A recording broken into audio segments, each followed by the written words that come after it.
বাংলাদেশে খুব পরিচিত একটা ফলের নাম যদি বলতে বলি, সারা বছর পাওয়া যায়। আপনি যেকোনো শিশুকে জিজ্ঞাসা করেন, প্রথমেই সে বলবে কমলা। কমলা বা মালটা আসলে খুবই একটা হচ্ছে অ্যাভেলেবল এখন বাংলাদেশে, এবং বাচ্চারা স্পেসিফিক্যালি শিশুরা কিন্তু কমলা খাওয়ার ক্ষেত্রে না করে না।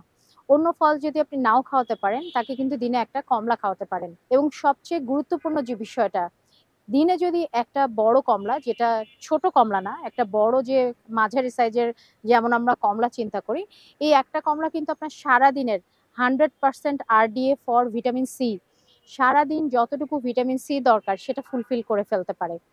এবং কমলার আরো যদি আমরা বেনিফিটস গুলো দেখি, কমলাতে কিন্তু এমন কিছু উপাদান আছে যা কি করে, স্কিনের স্কিনের কোলাজেন তৈরি করতে, ভেতরে কোলাজেন তৈরি করতে হেল্প করে, যা কিনা এই সময় স্কিনকে স্মুথ করে এবং আমাদের যে ডিফারেন্ট সেলগুলো থাকে এই সেলকে হিল করতে সাহায্য করে।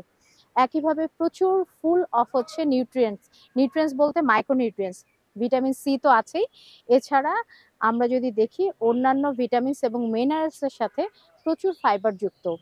সুতরাং শিশুকে যখন অথবা পরিবারের কাউকে যখন প্রতিদিন একটা কমলা খাওয়ার জন্য উৎসাহিত করবেন, সেই কমলাটা যেন সে হচ্ছে ফাইবার সহ গ্রহণ করে, এইটা খালি একটু খেয়াল করবেন। তাহলে সে একই সাথে প্রচুর পরিমাণে মাইক্রোনিউট্রিয়েন্ট পেয়ে যাচ্ছে, সে পেয়ে যাচ্ছে ভিটামিন সি, যেটা কিনা তার ইমিউনিটি বিল্ড আপে খুবই হেল্প করছে, সে পেয়ে যাচ্ছে কোলাজেন, যে কোলাজেনটা তৈরি করতে হেল্প করে এই কমলার উপাদান, এবং এই কোলাজেন হচ্ছে তার সেল রিজেনারেটে হেল্প করে, একইভাবে কিন্তু ইমিউনিটি তৈরিতে হেল্প করে যাচ্ছে। শেষ যে কথাটা বলতে চাই সেটা হচ্ছে কমলার রস, এটা কিন্তু অনেক বেশি পরিমাণ, এটা কিন্তু আপনার শরীরকে রিহাইড্রেট রাখতেও কিন্তু হেল্প করে।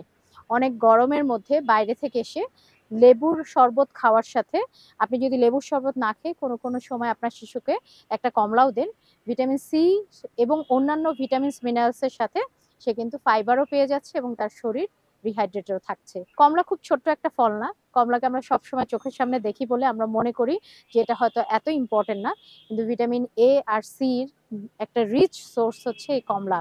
সুতরাং শিশুরা যদি কমলা খেতে আগ্রহী হন, প্রতিদিনই আপনার শিশুকে আপনি একটি করে কমলা খাওয়াতে পারেন এবং সে অনেকগুলো ভিটামিনস এবং মিনারেলস পেয়ে যাবে এই একটা কমলার মাধ্যমে।